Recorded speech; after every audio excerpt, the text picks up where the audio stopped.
Welcome back. I'm Brandon, the HBAR Bull, once again joined by Zepsi. We both do some contract work for the HBAR Foundation, but we don't do these weekly updates in any official capacity. We just come to you personally to give you the latest in the Hedera ecosystem. Welcome, Zep.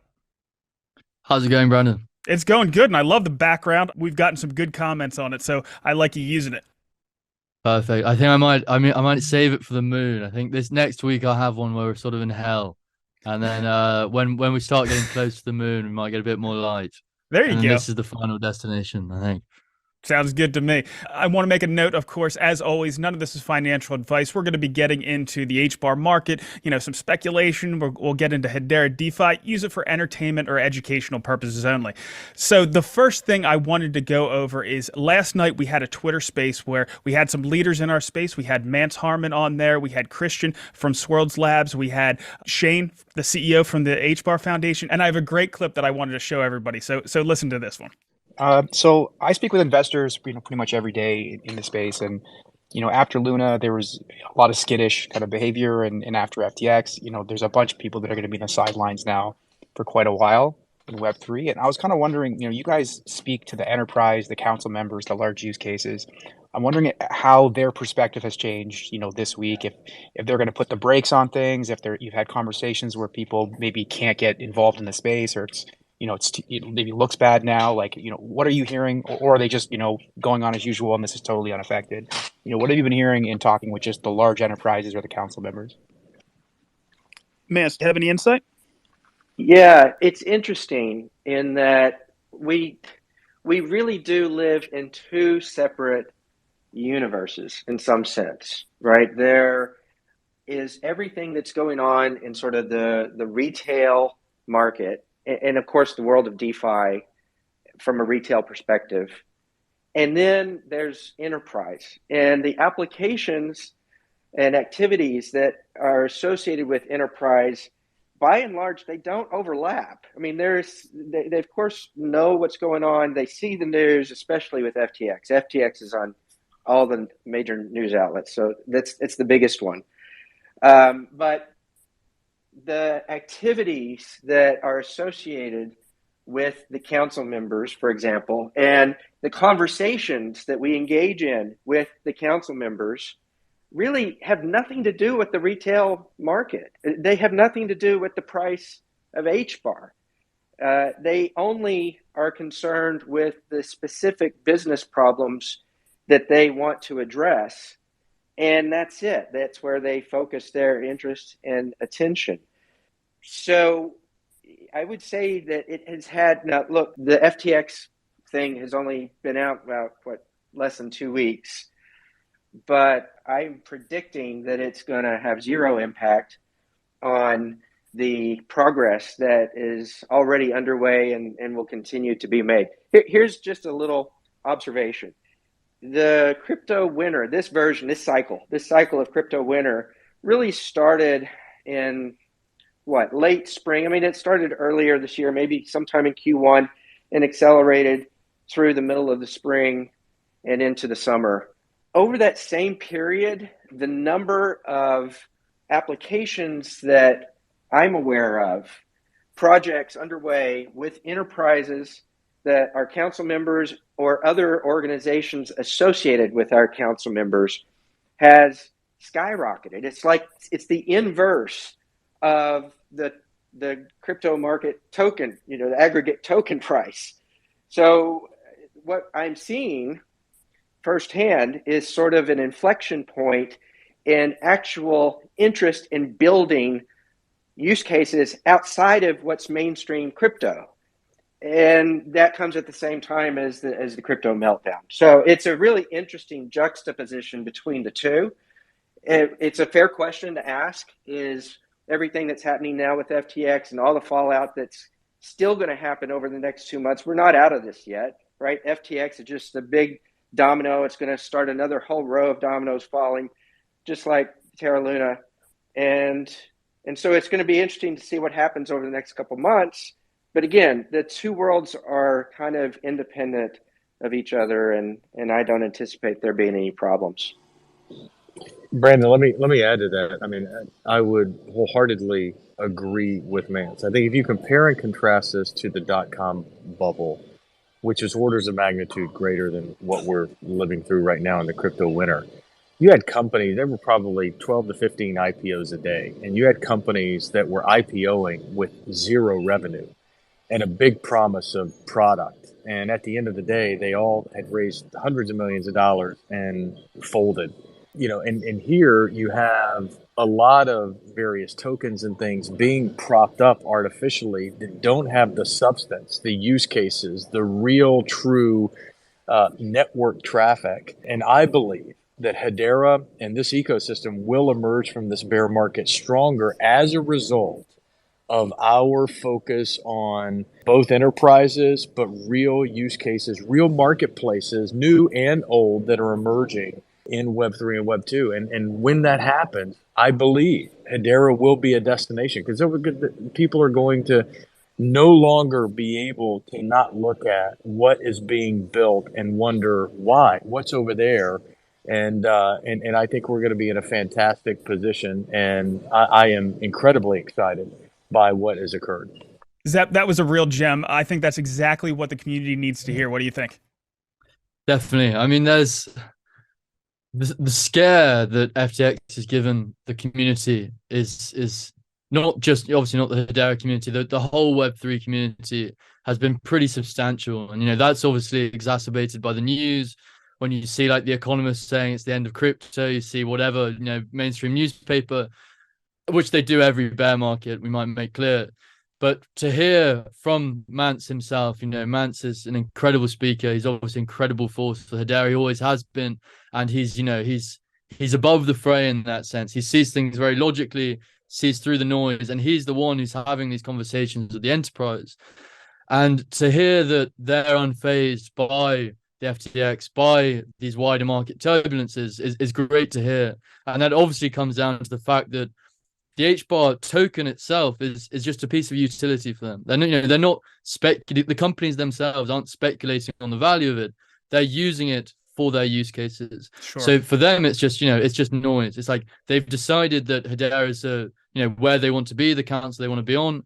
They've decided that Hedera is the ledger of choice, and they're going to keep building. The technology hasn't changed. It's just the price of the market cap of the whole economy in Web3. Exactly. They see the value for their use cases that have nothing to do with speculation or anything along those lines, or crypto trading. So it was just good to hear. So, okay, the next thing we want to touch on, we have a few things in the gaming space. So Realm launched. Can you tell us what Realm is again? I know we talked about it last week, but I just want a quick reminder, and then we'll get into what some of the gamers thought of it. For sure. So Realm is an esports platform, which is electronic sports or, competitive gaming, for a very popular game called Apex Legends. And you can see Realm as a sort of third party that is enhancing the game by adding an additional competitive element.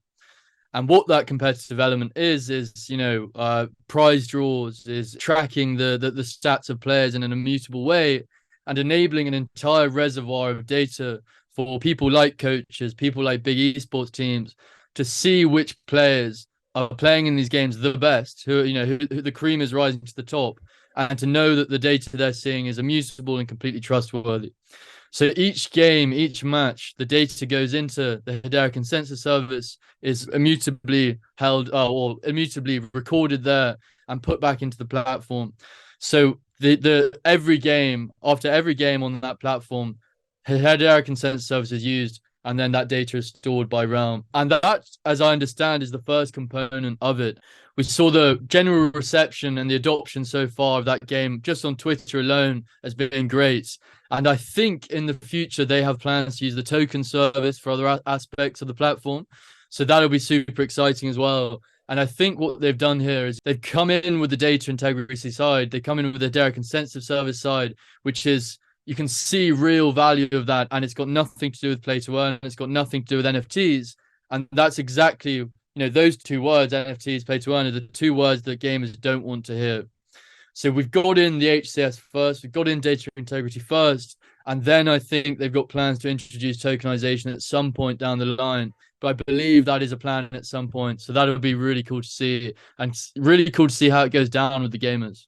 Yeah, so we got our foot in the door and we can lead into those other things that we know will bring value in the future. So, yeah, you mentioned the influencers. We saw a lot of good reception, like you mentioned, in Twitter. What were your thoughts on how these guys engaged? Yeah, so I mean, the first tweet that Realm did, I think it got about 1,500 likes and 80 quote retweets and hundreds of retweets. And I looked in that, I was like, okay, this is because everyone's excited that EA is involved in the Web3 community. But when I actually looked at who was quote tweeting it, it was completely external from the HBAR Barons. It was external from Web3. There were esports players, semi-pros, streamers, Twitch players, your average Joe, but all from Web2. And I think this is really exciting because this is the first time, at least visually for me, in terms of the feedback on Twitter, that I've seen us enter a completely different community. And for me, this could almost be one of the first big retail applications on Hedera that has escaped Web3 and might be seeing some kind of mainstream adoption within the gaming world. I think that's just the value that could attribute to our ledger being the ledger that is trusted by someone like EA, by the gaming community. I think that is going to bode very well for us in the future, especially when you compound that with things like Lithos, who obviously further out, that's going to be a AAA game that everybody's going to want to play. And again, Hedera will be that ledger that's trusted. So I'm hoping that, the more this goes on, the more we can drip into that community, the more they'll associate Hedera with gaming rather than blockchain or play to earn or anything like that. It'll be distributed ledger technology that they understand, and Hedera will be the champion of that. And as a hash graph as well, I think that gives us an advantage not being called a blockchain. So yeah, I'm very excited for the future of gaming on Hedera, definitely. Yeah, makes sense. And this guy playing Astronova, he seemed excited about it. One shot kill. Last one. Let's go, baby. All right, so another native game on Hedera, a gaming metaverse, Earthlings. We've covered them a lot in the past, but they had some new graphics that came out, and I wanted to make sure that everybody saw that. So here's Patrick from Earthlings. Patrick, I heard you have some beautiful graphics for your game, and I wanted to show them to the audience and get a quick update. Can you tell us the latest with Earthlings? Yeah, well, latest you saw the city previews that I shared with you, of course. So we're building the outer city. It's going to be a big city, 5 by 5 kilometers actually. And we're building and adding new scenes to it still. So this is just actually still a preview of what's to come. We really want to up the quality even more. So hold on to your seat because it's going to look amazing when we're finished. Now, these aren't just promotional clips, right? This is actually what the game is going to look like, correct? Yeah, it is, because we intend to do these videos from the start. We intended to show only what we really intend to build, because we saw a lot of projects in the past that were showing clips that were, well, looking just way better than the actual gameplay. So we said we're not going to do that. So we're only showing what you see is what you get. So this is the real gameplay. Well, it looks amazing. Patrick, thank you so much for swinging by. Okay, thanks. And thanks for having me again. Have a great week. Bye. Yeah, Zep, I'm not a gamer, but I could definitely see using that gaming metaverse. Of course, it's going to be gaming first, but I see it as a place where we could meet and all that kind of stuff. And of course, those graphics are beautiful. For sure. I think one of the things that I find most exciting about Earthlings as one of the games in our ecosystem is that the market for these sort of PG games is huge. You've seen the traction that a game like Minecraft had. Minecraft is valued at billions. I think it was billions. I might be pulling that out of nowhere. But it's one of the most valuable games, one of the most played games. And all of that, the vast majority of that traffic, of that user base, were these the younger generation, whose parents are letting them play games, but they want them to be non-violent in the sense of like very blood and gore, have some kind of creative element into them, as you're learning, you're helping build and stuff like that. And I think that's what Earthlings are doing here. That is what they're doing here, is going for that younger audience. And I think really, that there's such a massive value proposition there for a real Web3 game that is going for this younger generation, where the kids are very excited, and then that's their way into Web3. And I think that's going to happen more and more.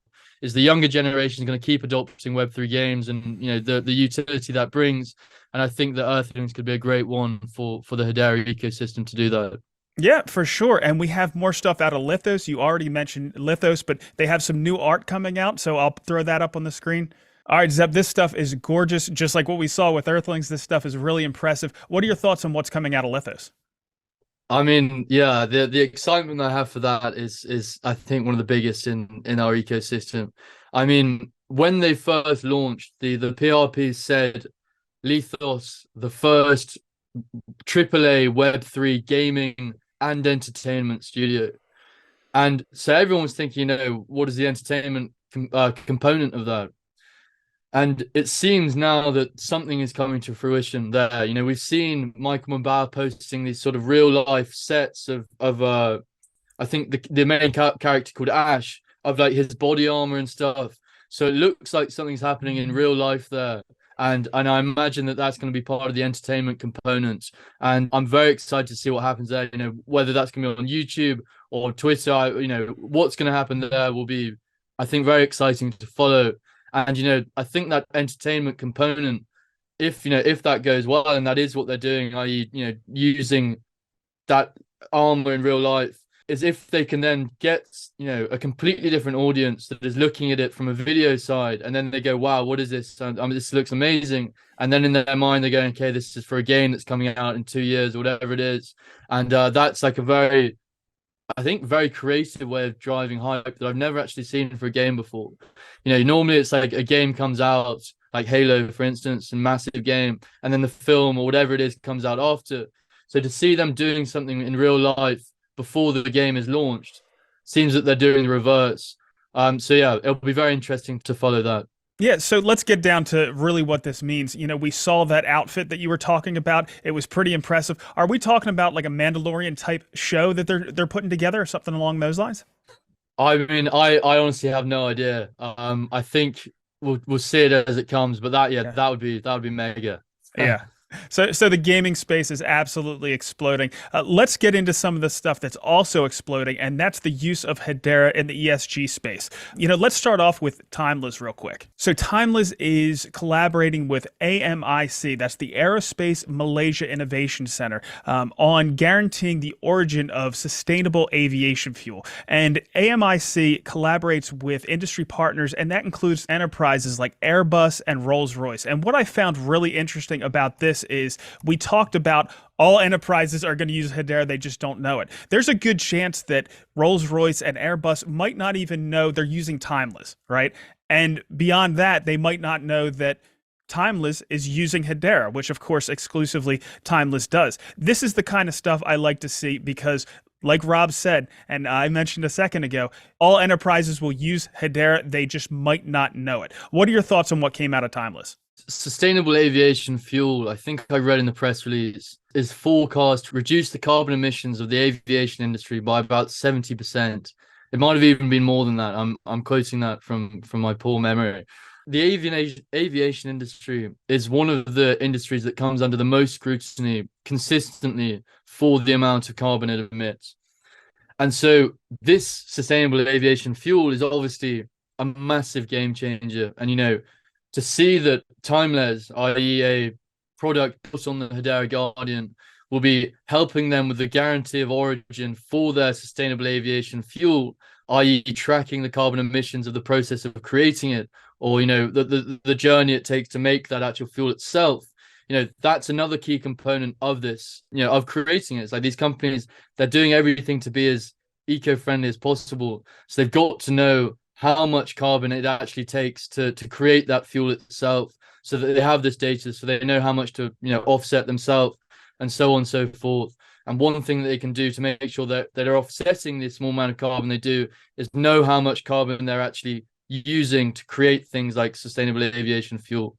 So Timeless is coming into that, built on the Hedera Guardian, massive partnerships with AMAIC. Obviously this one's more focused on Airbus. Airbus have done a huge amount for sustainable aviation fuel.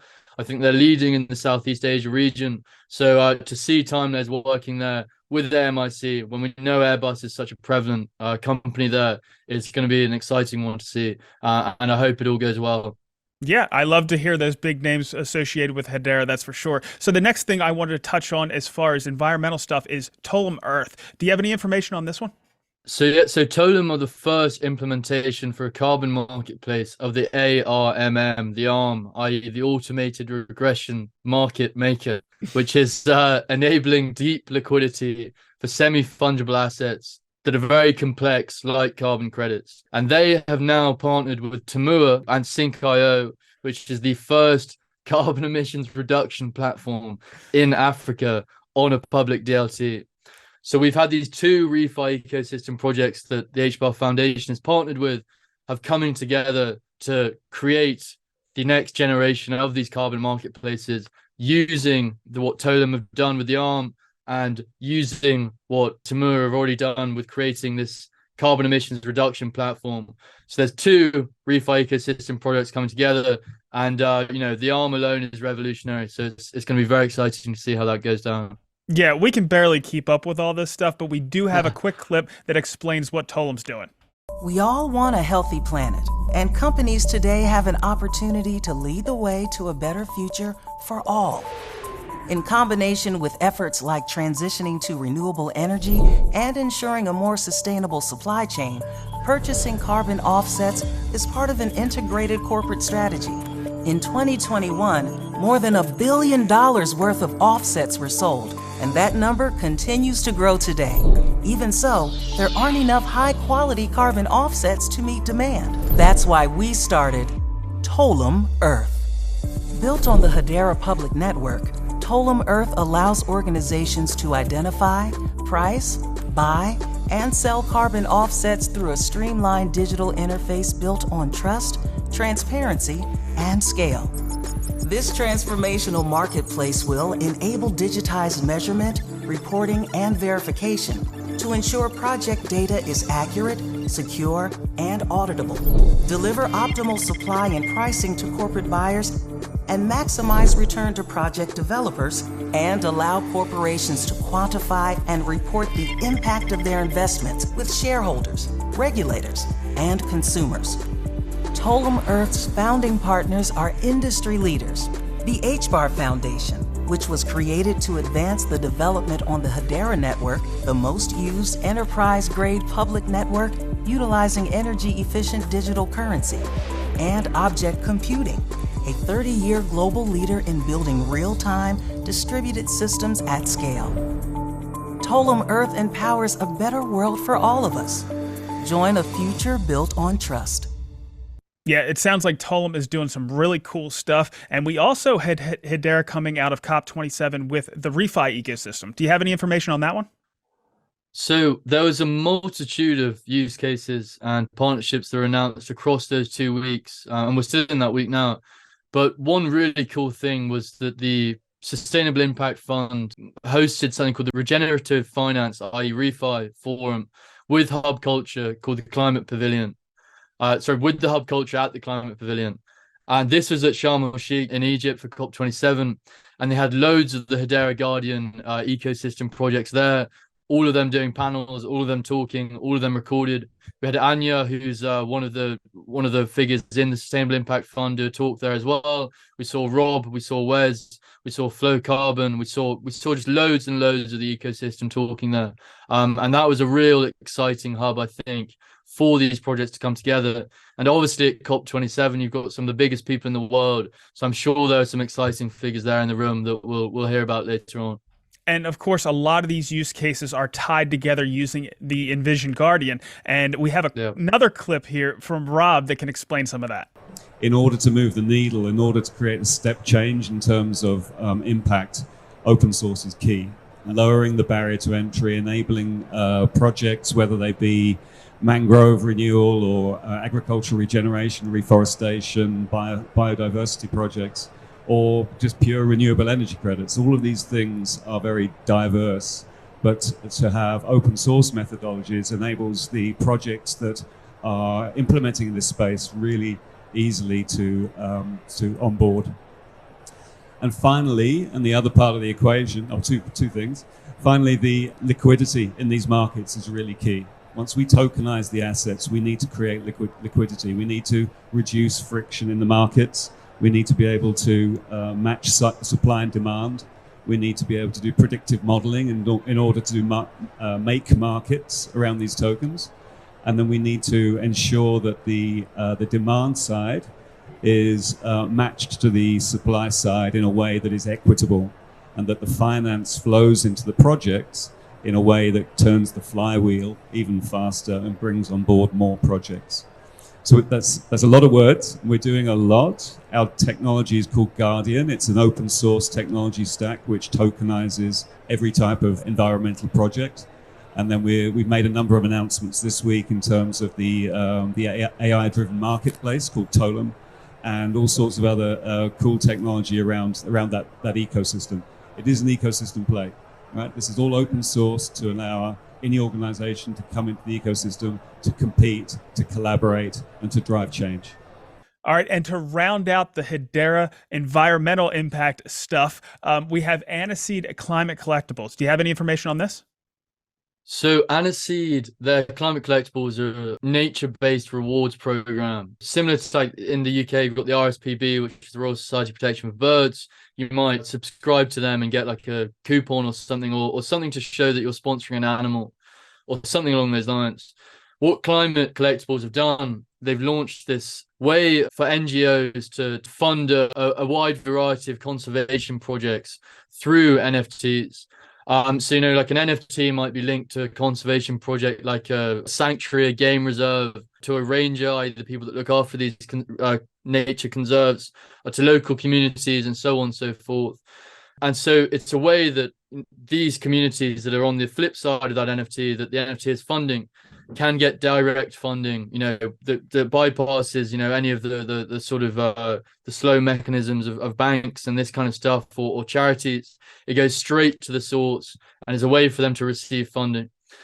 And one of the really cool features that I think about this is there's always talk about, or there has been talk about, dynamic NFTs as an idea in the Web3 space as a whole. And of course, Hedera can do this. And so the climate collectibles are going to be dynamic NFTs that basically mean that the longer you hold them, the longer that NFT is associated with your wallet address, the more utility it has. So for instance, the first NFT might give you, values such as an AMA with a ranger, or a visit to one of these parks, or, whatever it might be. Mm-hmm. And the longer you hold it, the longer your address is associated with that NFT, the more perks you get. So, you might have 3 visits or 3 AMAs or something along those lines. And what this does is it disincentivizes a quick flip or a quick buck. And it basically means that the people that are really passionate about these projects, they're encouraged to buy it and encouraged to hold it and to, reap that value and become even further closely connected with these regions, with these projects, with these people. So that's a really cool one to see for sure. Yeah, really innovative. I like the things we're seeing in our NFT space. There's really new things. It's not just JPEGs anymore. Of course, we love our JPEG artists out there, but there's a lot of new stuff coming out as well. Now, we don't want to wear people out on all the environmental and ESG stuff, but we try to cover everything. But we have a lot of other news to cover, like Kabuto is joining the naming services, right? We had Web23 and we have the Hedera naming service, and they're the .HBAR, but Kabuto's coming in with dot and then the HBAR symbol, and .HH, which was one that was around a long time ago, and they're kind of revamping it. So all that was good to see. Definitely. I finally secured Zeps in one way or another. So it's good news. There you go. The other news this week is Zenipe. Zeni is bringing the power of Web3 to the travel industry. Zeni subscribers could instantly launch their own travel business, complete with a booking engine, bookable inventory at wholesale rates. Their travelers can pay for bookings in crypto or fiat. Zenipe, Zeni's decentralized accounting and settlement solution, tracks, records, and settles every transaction completed on the ecosystem. Powered by Hedera, Zeni's new platform will allow travel resellers to maximize their profits by streamlining the costs of launching their business, accepting payments, and settling suppliers. Zeni includes payment on-ramps in crypto and fiat, as mentioned, the tracking and storage of transaction information, and settlement off-ramps into digital wallets or bank accounts. Sachin Narode, the CEO of Zeni, said, Zeni chose Hedera due to its eco-friendly structure, stable network, and predictable low gas fees. Hedera is an excellent choice for conducting a high volume of time-essential transactions. In the future, Zeni plans to expand its partnership with Hedera to further transform travel through the introduction of DeFi, NFTs, and smart contracts built to address the pain points experienced by suppliers and travelers alike. So we did shift gears there a fair amount, going from the environmental side of things into travel, but it was certainly interesting to see that come out of Zenipe. Definitely. I think one of the interesting things about that is, just how well-rounded that ecosystem is on Hedera, how many different services they're leveraging, and how it's all on Hedera. That's the amazing thing about Hedera, is that it is equipped to do all these things natively, like tokenization, like stablecoins, or Hedera consensus services. All of these feature sets they all complement each other, and they're all there, all done within the layer one. And it just makes it so much more efficient. I can't remember if you mentioned this. Their first test pilot is with Hub Fairs, which is the growing distributor of preferred global air content based in Dallas, Texas. And they've generated over $200 million in annual sales. So to see them have that first test pilot already and going in strong there, that'll be an exciting one to follow. Yeah, so many things happening in so many different spaces. The next thing we want to cover is in our wallet ecosystem. And of course, everything with FTX highlights the not your keys, not your coin. The first one I want to cover is Walla Wallet. And of course, they focus on security. It's a mobile wallet. What were your thoughts of what we saw come out of Walla Wallet? Yeah, so I think the first thing to really to bite down on there is that I believe Walla Wallet was the first iOS and Android application. So they, as in mobile wallet on Hedera. So already they're doing a great job there. And this update, as far as I can see, the UI has been improved. They've got NFT integration and a new NFT gallery. They're supporting Hedera staking. And within that NFT gallery, they really support the full spectrum of NFTs on Hedera. So, they've got file stacking, they've got multimedia NFTs. And so that can, within one NFT, you can support multiple file types. That might be PDF, MP4, USDZ, PNG, and so on. So, that's an amazing thing that Hedera NFTs can do. And they're really flexing the whole utility of that within their wallet. So that's great to see.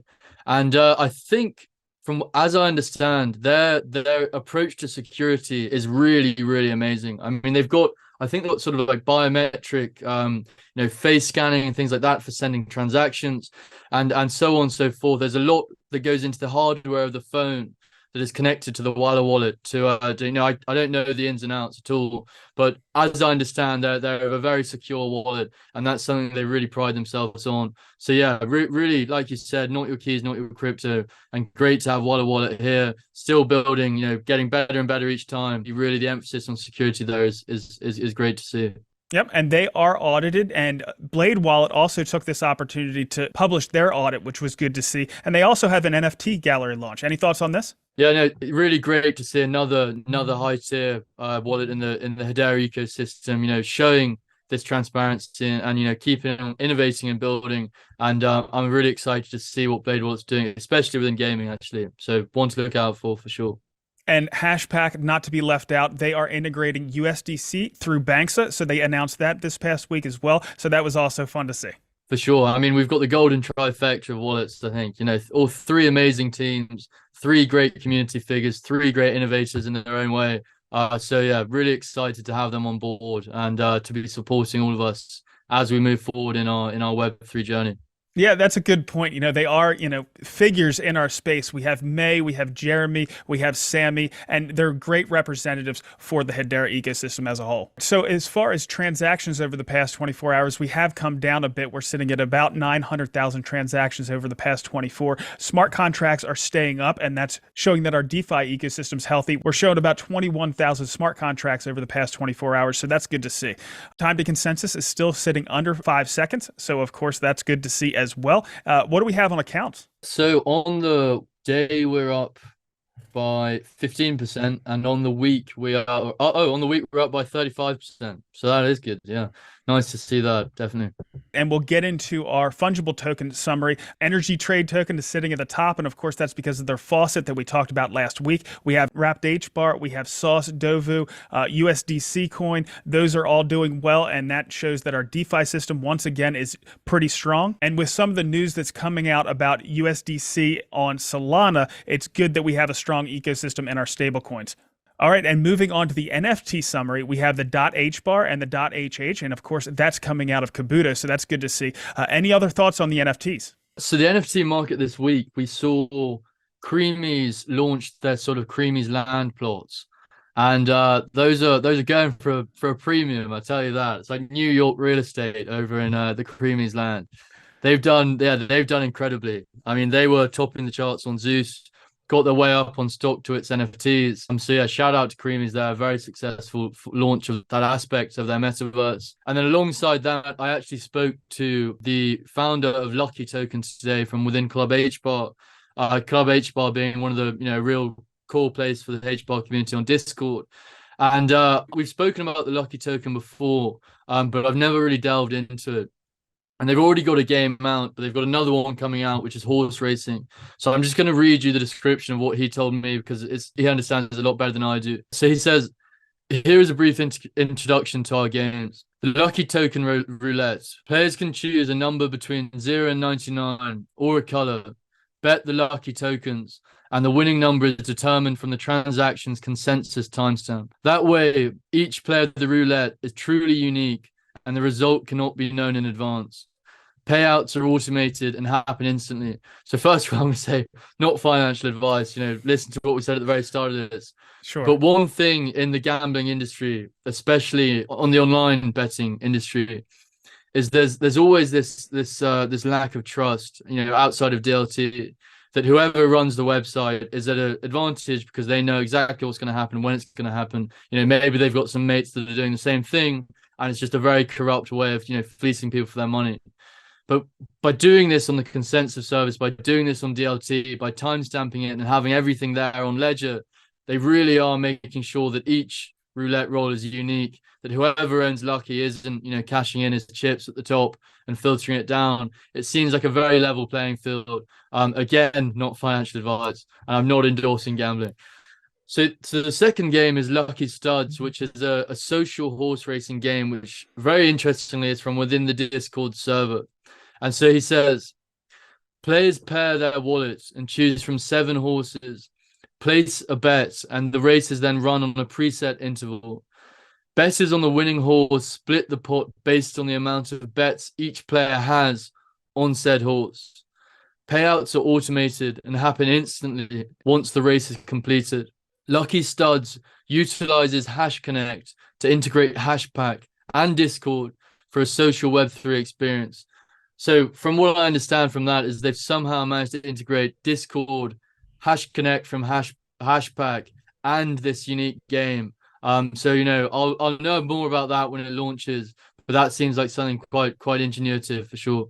Yeah, the gamification of the space is fun for sure. And we also had Rocky Planet. So Rocky Planet is a Hedera NFT project designed to raise funds to tackle military veteran issues. We are a team of artists, designers, and developers working together to make meaningful, real-world impact leveraging Hedera technology. They do have a Rocky coin, so the purpose of the coin is twofold. It's a keepsake and it has utility. Only those who mint the NFT in primary sale will receive the coin. As far as the airdrops, they say we will frequently airdrop HBAR, Rocky Planet NFTs, and other valuable Hedera NFTs to our holders. So this is another one that's fun to see. Yes, I mean, the Google Cloud partnership with Rocky there is amazing. It's really exciting there, I think, to see with Rocky Planet that they got this endorsement from Google Cloud, that they got this grant from Google Cloud. Because that shows that not only are they running a node on Hedera and, obviously part of that more enterprise side of things, but they're also looking into the retail ecosystem. And for an NFT project on Hedera to get that endorsement from Google Cloud, I think is a massive shift in the way that Google are operating. That's a clear Web3 drive. And I think that announcement was made after FTX. So, there was no hesitation there that they're going to commit to this grant for a Web3 project. Again, going back to what Mance said at the beginning, they're not being wavered by these external market forces. To see that, to see that endorsement from Google Cloud is great. And then alongside that, we had Acme Labs, who we found out about a while ago, and shout out Lemonade in the Club HBAR Discord for putting this on my radar. But they've just had a new announcement, I think, in the last few days, where they're making this sort of game in the metaverse and this virtual gallery. It's all starting to come together. And the really cool thing about Acme Labs is they're partnered not only with Hedera or building on Hedera, but they're also partnered with the Chuck Jones Gallery. And Chuck Jones is the mastermind behind like Looney Tunes and Daffy Duck and these characters, which is a staple of many people's childhoods. And so to see them getting this sort of Web3 revival, and this sort of Web3, this lost character, Lost Rabbit, is getting a Web3 revival, and to see them there taking this Web3 outlook as well, and again having that on Hedera, I think is great to see these massive sort of legacy companies really making their branch in, and for us to be the olive branch there, definitely. And I did a full interview with Acme Labs as well, so you can check that out. So now let's go ahead and get into DeFi. Of course, again, not investment advice. We're just talking about what's going on in our DeFi ecosystem. We'll start out with Saucer Swap, still just under 15 million total value locked. That's still looking similar to what we saw last week. As far as their farming rewards, HBAR USDC is sitting at 65%. That's come down a fair amount since last week. HBAR Sauce is at 50%, again came down a little bit. As far as their LP rewards, Sauce HBAR is sitting at 2.5%. HBAR which is always fairly low, is sitting at 0.6%. USDC HBAR is sitting at 6.5%. Again, those came down a little bit from last week. I think, what is great to see is that we launched this, obviously it'd been more optimal to launch in the bull market, but we've seen DeFi on Hedera DEX's launch within the bear market. And that TVL go up to a pretty sizable amount considering how low the value of the HBAR token is at the moment.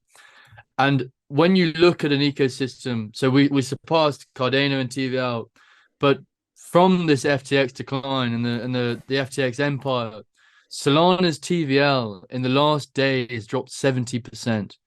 Wow. So Solana is now at 301 million TVL. Bearing in mind, at the peak of November the 8th, 2021, they were at 10 billion. So Solana is now down at 300 million TVL. And you think how many protocols they've got, think how much funding they had, think how many users they've got. To know that they're only about triple our TVL at the moment shows that there's a lot of horsepower in our engine that hopefully will be coming out because we've been conservative, because we haven't been doing the same tactics as some of these bigger layer ones that are now starting to slow down a bit. Yeah, that really is impressive. Moving on to HeliSwap, we have their OHM token. Some of those pools, USDC and OHM, and HBAR OHM is sitting at about 150%, and USDC HBAR is sitting at 70%. One thing I did want to get into, we took a few minutes and we were able to talk to Max with the HeliSwap team about their multi-staking rewards, like we promised we would do last week. So listen to this. Max, can you explain one of the newest features coming to HeliSwap, multi-farming rewards? Yeah. So multi-farming rewards is a very new product in which we allow other tokens, so third-party projects, to participate in staking and yield farming rewards. As of today, we already have launched this type of product with several tokens. So the whale token, the jam token, etc., is double incentivized on our liquidity pools. Now, what does this mean? To give you an example, for the Cyber Hedera whale token, if you are providing liquidity in the HBAR whale pool, you are double incentivized in rewards. So you're receiving both HBAR and whale. Why are we doing this? So basically, we want to give projects the possibility to participate in DeFi, not just by creating liquidity pools, as most DEXs allow this to happen in a seamless and permissionless way anyways. But we also want them to participate in yield farming products. So what you can do here as a DeFi product or not necessarily DeFi, as any project that has a token on Hedera, you could essentially incentivize a liquidity pool on HeliSwap with your token, which allows you to reward your own community, active community and users to participate in DeFi. B, you can also use it to increase the overall APR of the pool, which would make providing liquidity more attractive, and hence also incentivize your own community to stake the tokens that are already dispersed. We also, and this is quite interesting, we also go beyond just giving out rewards for your own pool, right? So this could be a project that is new to Hedera that wants to bring their tokens to new wallets that have not previously been in touch with the project, that wants engagement, so that they could give their token as a reward to other pools that not necessarily run on their own token. So this is really exciting for us. We had very positive feedback so far. And of course, it helps really to bring and push those new projects that are coming to Hedera to actually get traction faster by participating in DeFi, by using yield farming as a tactic to increase the community. So we're very excited about it. Yeah, I've been thinking about this for a while. Now, you've actually added another layer to it, because I had called it third-party staking rewards when I started thinking about it several months ago. But multi-farming rewards actually makes even more sense, because you could have even additional ones beyond just a third party. Now, of course, you're talking about, an additional party offering rewards for their platform. Of course, we have the HBAR Foundation supporting you guys, so you have farming rewards in HBAR. But there's also another aspect that should be coming before too long. Can you also let us know when the native exchange token, Heli, is going to be introduced? Yes. So the Heli token, we're currently looking at a timeline towards the end of Q4 of this year, latest the beginning of Q1 next year. We're very excited about it. We have had a lot of really good conversations about the token. And actually, just to tie it in with your first question, something that will be really exciting is we're going to leverage the multi-reward for Heli as well. So once we have launched the token, we're going to pass out dual rewards to most of the liquidity pools that are actually on the deck through HBAR and Heli. And of course, having third parties joining as well, we might soon see liquidity pools on HeliSwap that have 3 tokens or 4 or 5 as rewards, which we're very excited about. It so turns out that users, there's something that goes beyond just APR, and that is also diversity in what you're actually receiving. So we're really excited to see how the community accepts this new product and what comes of it, and how we can grow this into even more exciting support for the community, the Hedera project, and others. Well, I'm certainly excited about it. Max, thank you so much for coming, and good luck with your multi-farming rewards and your HeliSwap token launch. Thank you very much. I really love what HeliSwap is doing with those multi-rewards. I think there's a lot of potential there, and it's going to be fun to see their launch come out on their Heli token. All right, as far as Stater, we're looking at about 1.34 billion HBAR total value locked, so that's looking pretty strong. APY is sitting at just under 10%, and I think that's kind of where they want to level off. If you were participating in the Stater liquid staking program from the beginning, you've earned just about 20% in terms of your HBAR. Moving on to the crypto and HBAR market, over the past 7 days, Bitcoin is down about 5%, and it's pretty much flat over the past 24 hours. HBAR is down about 2% over the past 7 days and is down about 2% over the past 24 hours as well. HBAR is sitting at about 4.8 to 4.9 cents right now. We have some support down there around 4.3 to 4.4 cents. That was tested again earlier this week, so that was good to see that it held. And I'm looking for resistance at that long-held support that we had from before between 5.5 and 6 cents. All right, Zep, we went through so much today. Is there anything else you'd like to cover before we let you go? Yeah, I mean, I think the best outro is just to reinstate Mance's intro. That despite the turbulence, despite what's going on with FTX, the end of that empire, we are seeing still the same interest from the enterprises that want to build. That the enterprises that are interested in DLT, again, they're interested in the technology, not the wider market. And it's tough for us as retail holders, of course. The market really takes its toll on us mentally. So yeah, shout out to everyone that is holding on together. And there's Discords, there's Club HBAR, there's the Hedera Discord, there's the HBAR Lounge Telegram, the HBAR Foundation Telegram, Hedera Community Channel on Telegram. So there's lots of places that if anyone is struggling or wants to chat or hang out, whatever, there are those channels.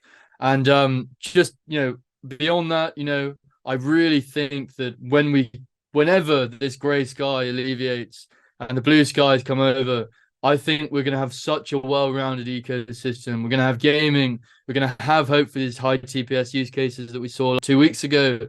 Hopefully more governing council members, and these kind of things, DeFi, DEXs, everything's going to be there so that when the bull market comes, whenever that is, people are going to see how much we've built. They're going to see and be able to join a well-rounded ecosystem as a retail user and also see the enterprise side of it. And I think it's going to be it's going to be a great thing when that does eventually happen. So just hang in there mentally, everyone. Now it's tough, but shout out everyone. Shout out the HBAR Barons. Yeah, I would contend that there's more building going on in the Hedera ecosystem than any place else, and that's really where the value comes. To our audience, thanks for coming out, and check out our interview that we did with Pari Fund, Potluck, and Stater Labs on decentralization and centralization, or DeFi and CeFi, in the wake of FTX. That's all we have. We'll see you next week.